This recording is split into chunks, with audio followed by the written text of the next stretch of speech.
మనకు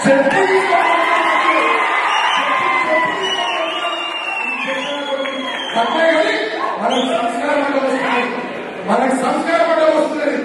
బిడ్డ పునర్క రేవంత్ రెడ్డి నా కొడుకు కబద్దా మా కేసీఆర్ అంటే మా ప్రభుత్వం లేకపోవచ్చు. లక్షల మందిలో పండుగకి తొక్కుతున్నా. ఈ బాల్కస్మ్ అనేవారు నువ్వెవనివా? పెద్ద పెద్ద మాటలు మాట్లాడుతున్నావు. కండ కావురమా, మదమా, డబ్బులు బాగా పిచ్చిలేసిందా? నాలుక కనుక మందమై షేర్లు వస్తే ఉప్పు పసుపు పెట్టి రాకుతాం. ఎక్కడికి దొరికితే అక్కడికి మాట్లాడుతున్నావు. ఏం బుద్ధి లేదా? చదువుకోలేదా? జ్ఞానం లేదా?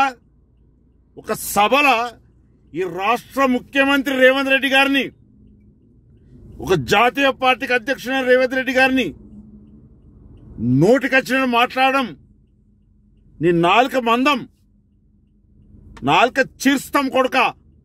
ఏమనుకుంటున్నావు? ఈ తెలంగాణ రాష్ట్రాన్ని తెచ్చింది కాంగ్రెస్ పార్టీ. మేం పార్లమెంట్ నుండి కొట్లాడి తెచ్చినాం, బిల్లు పెట్టించినాం. నీకు ప్రభుభక్తి కావాలనుకుంటే కేసీఆర్ బూట్లు నాకు, కేటీఆర్ పాదాలు నాకు. వాళ్ళు మెచ్చుకుంటారు. అట్లా కూడా మెచ్చుకోకపోతే నేను ఫోన్ చేసి చెప్తా వాడిని మెచ్చుకోమని. ఏం మాట్లాడుతావు? ఎక్కడికి పెడితే అక్కడికి మాట్లాడడం మంచి పద్ధతి కాదు. నువ్వేంటిది? నీ స్థాయి ఏంది? నీ పద్ధతి ఏంది? నీవు పెద్దపల్లికి పోయినాడు రబ్బర్ చెప్పులతో వేరే కొడుక. ఇంత డబ్బు ఎక్కడికి వచ్చింది?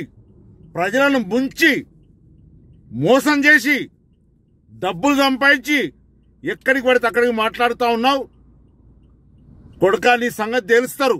అదే పెద్దపల్లి ప్రజలు, అదే చెన్నూరు ప్రజలు ఉరికిచ్చి కొడతారు కొడుక. ఏమనుకుంటున్నావు? ఎక్కడికి పడితే అక్కడికి మాట్లాడుతావు. వెంటనే బేషరత క్షమాపణ చెప్పాలి, లేకపోతే ఉరికిస్తాం. ఏమనుకుంటున్నావు? ఇది హెచ్చరికగా భావించవలసిందిగా డిమాండ్ చేస్తూ ఇంకోసారి ఇలా మాట్లాడితే పెద్దపల్లి ప్రజానీకానికి విజ్ఞప్తి చేస్తున్నాను.